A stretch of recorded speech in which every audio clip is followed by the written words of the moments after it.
Giờ khởi hành, mong tranh đầm nào. Giờ khởi hành là mấy giờ? Mong tranh đầm nào cứ mong phần màn. Mong tranh đầm nào là giờ khởi hành, cứ mong phần màn là mấy giờ? Mong tranh đầm nào cứ mong phần màn. Đọc theo nhé. 5 giờ sẽ khởi hành, mong pram nâng tranh đầm nào. Mong pram là 5 giờ, nâng tranh đầm nào sẽ khởi hành, mong pram nâng tranh đầm nào. 5 giờ đi, mong pram từ. Mong pram từ.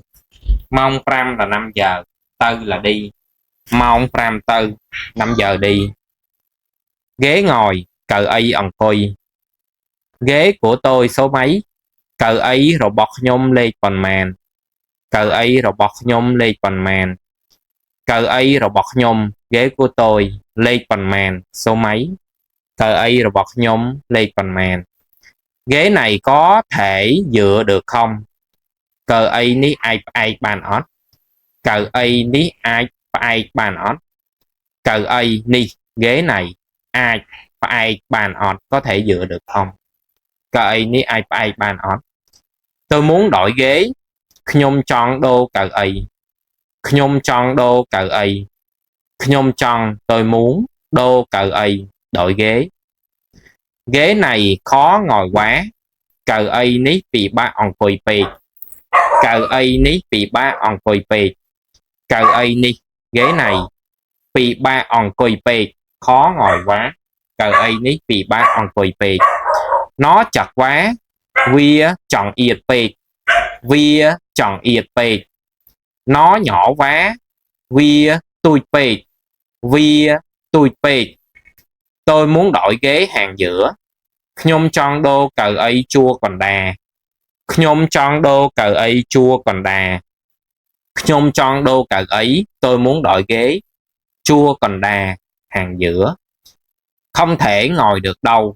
Ọt ai còn coi bàn tề. Không thể đổi được đâu. Ọt ai đô bàn tề. Ọt ai đô bàn tề. Không thể đổi được đâu. Vì có người ngồi rồi. Pru miên mình ức on coi hơi. Pru miên mình ức on coi hơi. Pru miên vì có mình ức người on coi hơi ngồi rồi. Pru miên mình ức on coi hơi. Anh thử tự đi xin xem. Bon xạ tứ xung khuôn ai mở. Bon xạ tứ xung khuôn ai mở. Bon xạ anh thử tự xung đi xin khuôn ai là tự. Thì người Khmer họ nói là xạ tư xung là tự xạ tư xung là thử đi xin, khuôn ai là tự. Có nghĩa là gì nè, đơn giản. Thường cái từ tự này người Khmer họ hay để ở sau đuôi này lắm,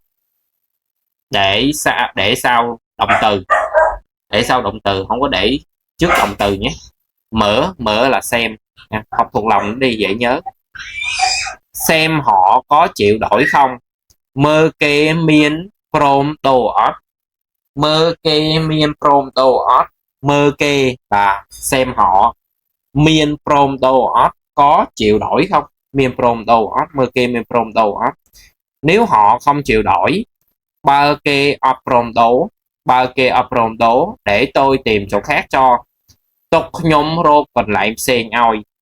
Tục nhóm rô còn lại xem oi. Tục nhóm là để tôi. Rô còn lại em xem oi tìm chỗ khác cho. Okay. Hết. Rồi học viên nào có thể đọc lại cho thầy được. Rồi anh Lĩnh đọc cho thầy. Mong chinh đầm cư mong bồng an. Chị Hà nè. Mong chinh đầm nơ cư mong bòn man. Chị Hoa Misa nè. Mong chinh đầm nơ cư mong man. Anh Phạm nè. Mong chinh đầm nơ cư mong bồng an. Ok.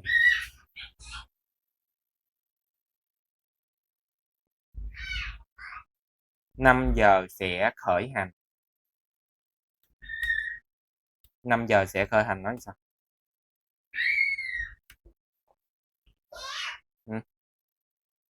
Anh chị nào nói được câu này? Nói thì nói khỏi giơ tay, nói đã. Mong ram nâng chinh nơ. Đúng rồi. Mong bờ ram nâng chánh đom nà máu pram nâng chênh đầm nà máu pram nâng chênh đầm nà máu pram nâng chênh đầm nà máu pram là 5 giờ hả? Nâng là sẽ chênh đầm nà là khởi hành máu pram nâng chênh đầm nà máu pram nâng chênh đầm nà chị như ý nào đọc cái thầy máu pram nâng chênh đầm nà Mong ram nâng chinh đầm nơ. Dạ. Anh Đinh học viên mới tên gì mở mic nói đọc thử đọc mở mic rồi đọc mong pram không có nghe âm thanh điện thoại có vấn đề rồi anh Lĩnh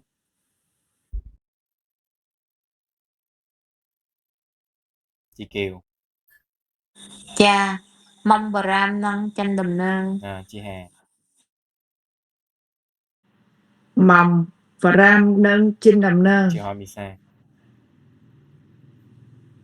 Mong Ram nâng chinh đầm nơ. mong pram được trên nhầm nào chúng ta cũng có thể nói là 5 giờ đi cũng được 5 giờ đi này đơn giản lắm đúng không? 5 giờ đi mình nói là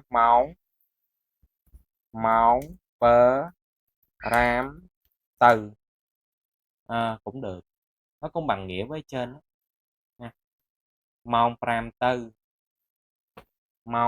tư cũng được nhé mong pram tư mong pram tư chị như ý nào đọc cho thầy mong pram tư Mong ram anh Lĩnh chị Kiều Mong bà Ram tư. chị Hà mong ram tư. chị Hoa Misa Mong Ram tư. anh Phạm Mong pram tơ. ok mong pram từ mong pram từ để sẽ vào đi từ tiếp theo từ ghế ngồi cái từ này thì nó sẽ dùng nhiều hơn trong cái quá trình đàm thoại ghế ngồi là gì cờ y ẩn coi đúng không hôm trước chúng ta học là cờ y ẩn coi là ghế ngồi à, à, à, ghế của tôi số mấy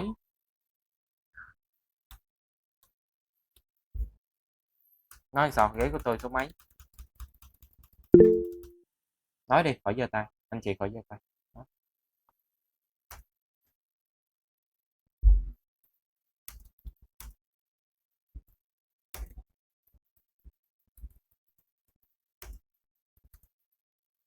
Cờ ấy rồi bọt nhôm lê còn màn cờ ấy rồi bọt nhôm lê còn màn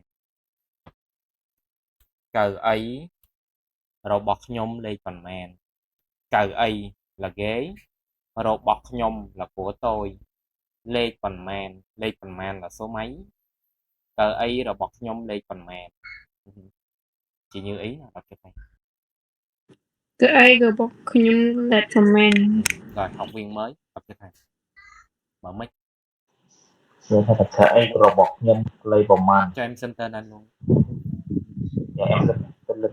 tên gì anh Linh. Linh rồi ok Linh Nam đi hay là anh Linh đi gọi anh Linh tại vì lớp chúng ta có một học viên mà cũng tên Linh thì gọi là anh Linh rồi Lĩnh Cậu ấy robot nhôm lết bầm man. chị Kiều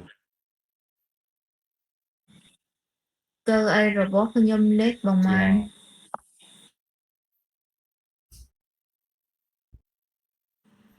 Cầu ai gờ bọc khơi nhâm lết bầm chị an. Hoa Lisa Khơi rồi bóc nhâm lên bùm man. anh Phàn Cái robot nhôm lết bầm man. ok.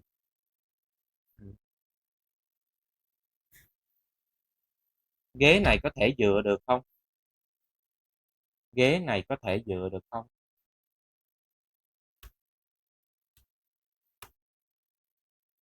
cỡ ấy ní ái ái Phải ấy phở ấy bán ọt phải ấy là dựa phải cờ ấy ní ai phải ấy bán ọt mà cờ ấy ní ai phải ấy bán ọt cờ ấy ní ai phải ấy bán ọt ghế này có thể dựa được không?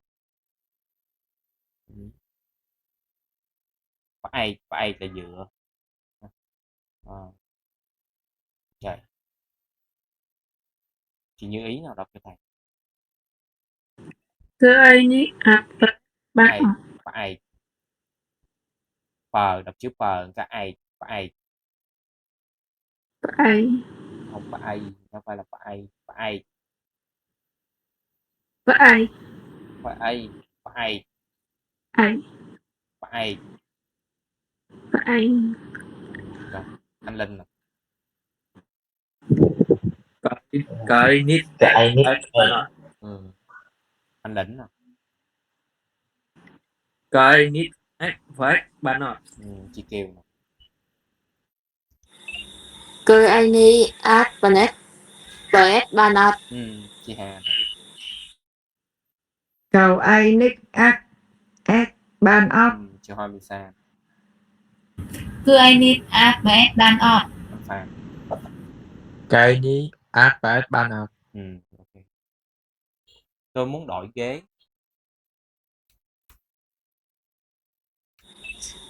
Nhưng trong đô cơ ai Nhóm chọn đố cái ấy. Nhóm chọn đố cái ấy. Đô là đổi. Nhôm là tôi, chọn là muốn, đô là đổi, cờ ấy là ghế. Nhôm chọn đô cờ ấy. Chị Như Ý là đọc được này. Nhôm chọn đô cờ ấy. nhưng trong đôi cái Anh Lĩnh. Anh Linh chứ, anh Linh. Dạ thành là nhâm son đô cái Lĩnh. Nhưng trong đô coi. Chị Kiều. nhưng trong đô cơ ai Chị Hà. Không nhâm trang đô câu Chị Hoa Misa. Cứ nhâm trong đô cơ ai. Anh Phan. Cái nhâm trong đô cái. Nhôm chọn đô cờ ấy. Ghế này khó ngồi quá. Nói sao? cơ ai ni bị ba ông cui bét.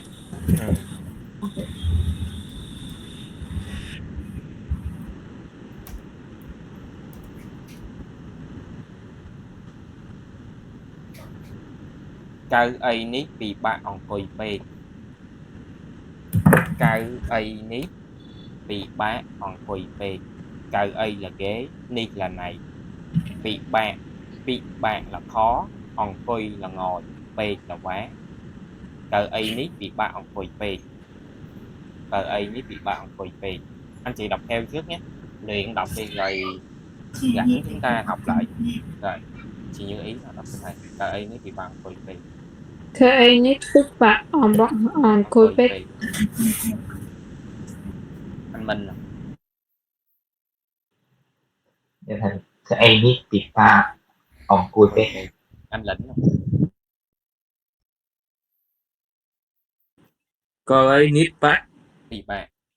Bị bác ông coi bệ. Chị Kiều nè. cơ ai ni bị ba ông cui bét. Chị Hà nè. cầu ai nick big bag on cui bét. Chị Hoa Misa nè. Cứ ai nít bị ba ông quy bét. Anh Phan nè. Cái nít bị bác ông coi bệ. Cái ấy ní bị bạn cùi bê. Nó chặt quá. Nó chặt quá, nó hẹp quá. Nói sao? Nó chặt quá.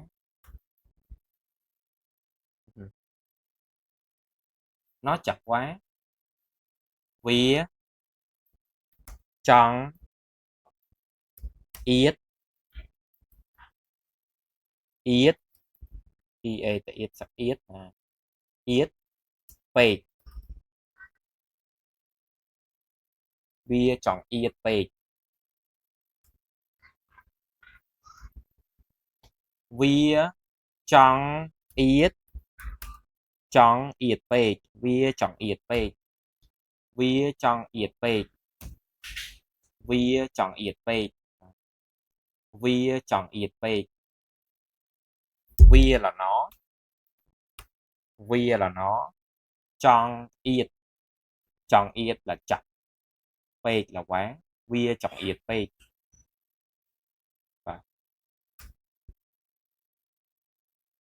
Chị Như ý đọc cho thầy. Vía chọn yết bê. Vía chọn yết bê. Anh Minh. Vía chọn yết bê. Anh Võ. Anh Lĩnh. Vía chọn Chị Kiều. Vía chọn yết bếp. Chị Hà. Vía chọn yết bê. Chị Hoa Misa. Vía chọn yết bê. Chị Anh Phàn. Vía chọn yết bê. Vía chọn yết bê. Nó chặt quá.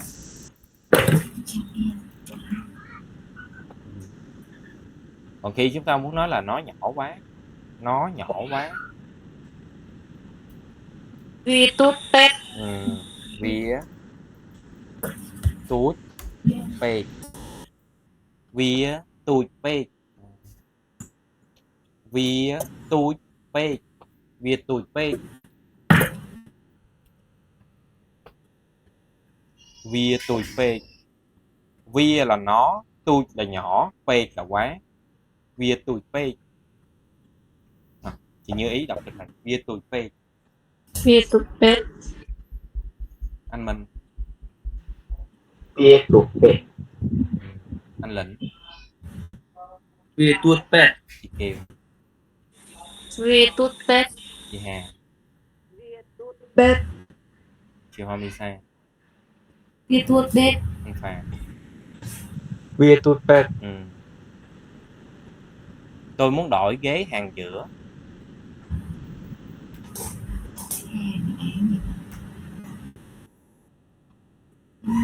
Tôi muốn đổi ghế hàng giữa. Nói sao?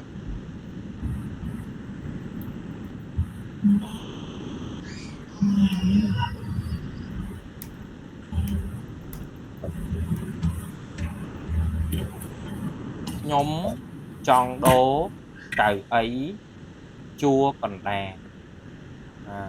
Đọc bằng canh đa cũng được. Nhóm chọn đố cậu ấy chua còn đa. Hơi dài nhưng cố gắng. Nhóm là tôi, chọn là muốn, đô là đổi, cậu ấy là ghế, chua là hàng, phần đa là giữa. Nhóm chọn đố cậu ấy chua còn đa. Nhóm chọn đố cậu ấy chua còn đa. Nhóm chọn đố cậu ấy chua còn đa cũng được. Chị Như ý đọc rồi.ខ្ញុំចង់ដូរគឺឯងជួកណ្ដាល Anh Minh. Nhóm trong lô cái chú cả đà. Anh Lĩnh. Nhưng chọn đô có ấy chu cần đa. Chị Kiều. Chị Hà.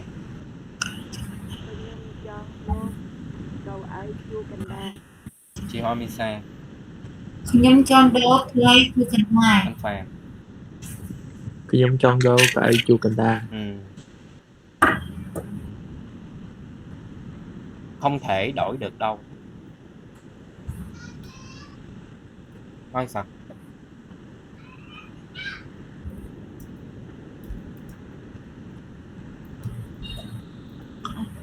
Ọt ái đố bàn tê.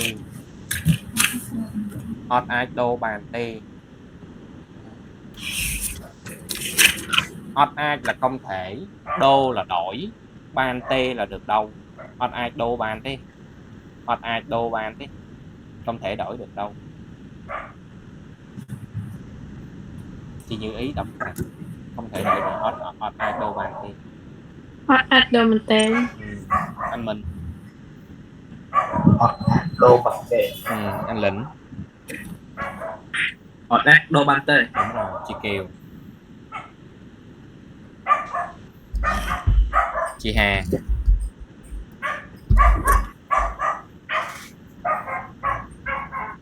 Chị Hoa Misa. Adobante. Anh Phan. Adobante.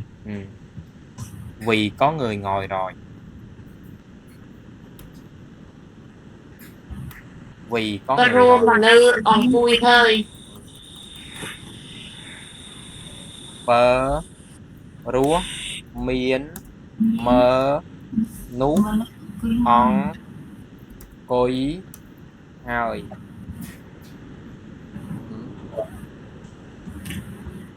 Rúa miên mình nữ on cối hơi. Rúa miên mình nữ on cối hơi. Rúa là vì, miên là có, mình nữ là người, on cối là ngồi, hơi là rồi. Rúa miên mình nữ cối hơi. Rúa miên mình nữ cối hơi. Vì có người ngồi rồi. Chị Như Ý đọc. Rốt min nút on cùi hơi. Anh Minh.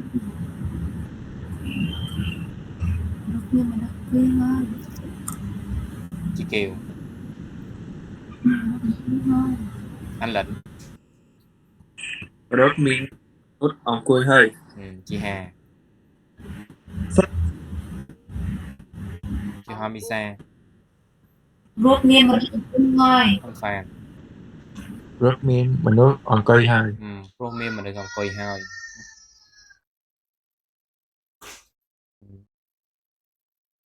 Anh thử tự đi xin xem.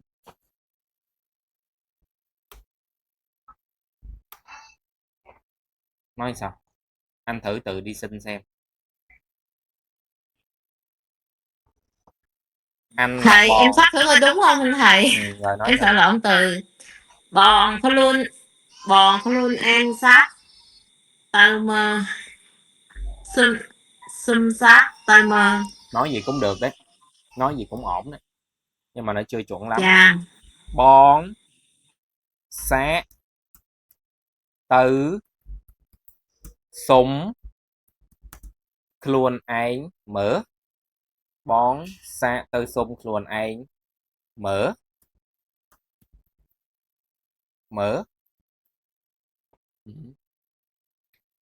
bón xạ từ xungខ្លួនឯងមើល bónខ្លួនឯងxạ từ xungមើល cũng được.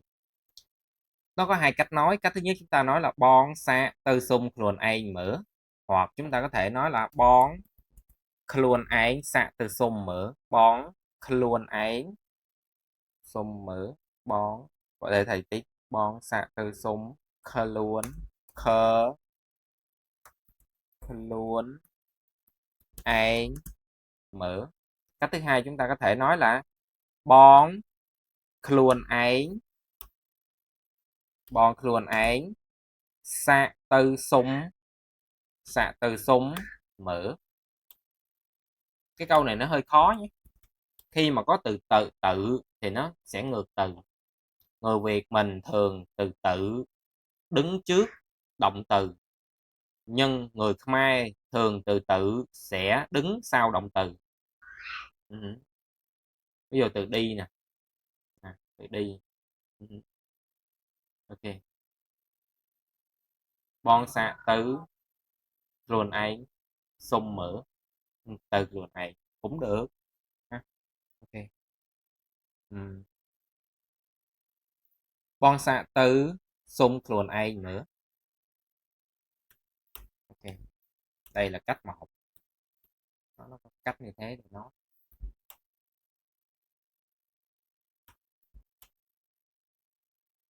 Bon xạ từ xungខ្លួនឯង nữa.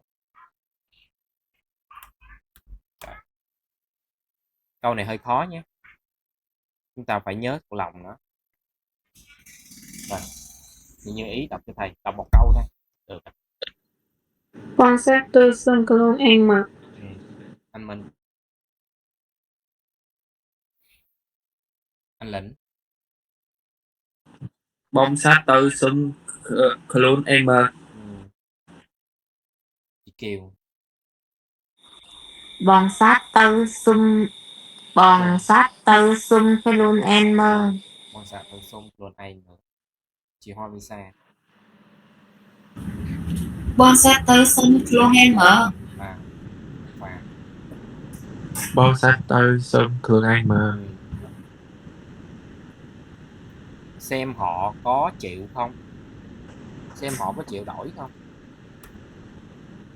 Mơ kén xem nghe họ có chịu đổi không. Đổi này là đổi gì? Đổi ghế đấy.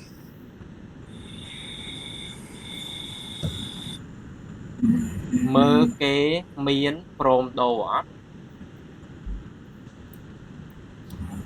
Mơ kế miến prom đồ á.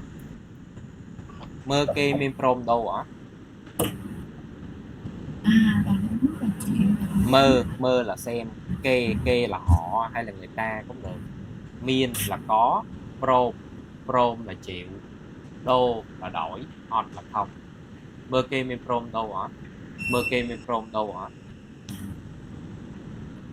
Như ý, chị như ý đọc mơ kê miên prom đâu hả? Mơ kê miên bro đồ ọt. Anh Minh, anh Linh, chị Kiều, mơ kê min parom đồ ọt chị Hà. Kê miên from đồ ấp. Chị Hoa Lisa, anh Phan. Mơ cây miên rơm đỏ ọt. Nếu họ không chịu đổi, vơ kê ọt parom đồ đúng rồi. Mơ kê ọp prom đấu, mơ kê ọt prom đố, nếu họ không chịu đổi. Ba kê ọp prom đấu,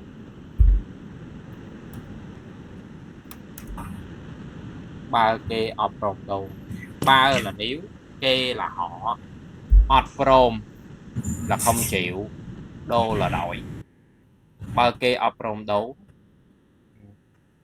Rồi, chị Như Ý nào đọc cho thầy. Ba kê ọp prom đấu. Mơ kê ọt rom đồ. Anh Định, Mơ cây ọt đô. chị Kiều, vơ kê ọt parom đồ chị Hà, chị Hoa Visa, bơ kén off run đồ. anh Phan. Mơ cây ọt rơm đô. Ba kê ọp prom đấu. Để tôi tìm chỗ khác cho.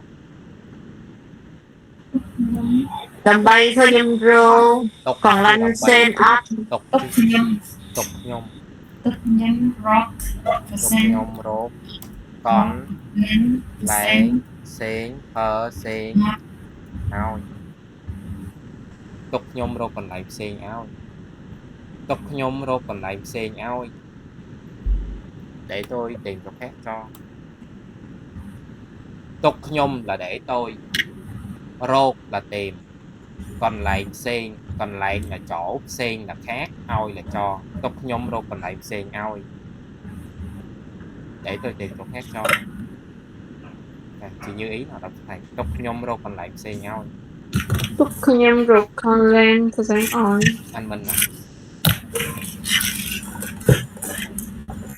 chị anh Lĩnh à, Tức thì rốt còn lên phần sen ơi. chị Hà à, Ôi. chị Hoa Misa nè, tức nhâm rock còn lên sen off anh Phan nè. Tức nhâm rốt còn lên phần sen ơi. Rồi, chúng ta sẽ đọc lại những câu mà chúng ta đã học nãy giờ ha. Cũng vài câu rồi, cũng nhiều bọn rồi. Từ đây, giờ khởi hành. Nãy giờ chúng ta nói về từ giờ khởi hành.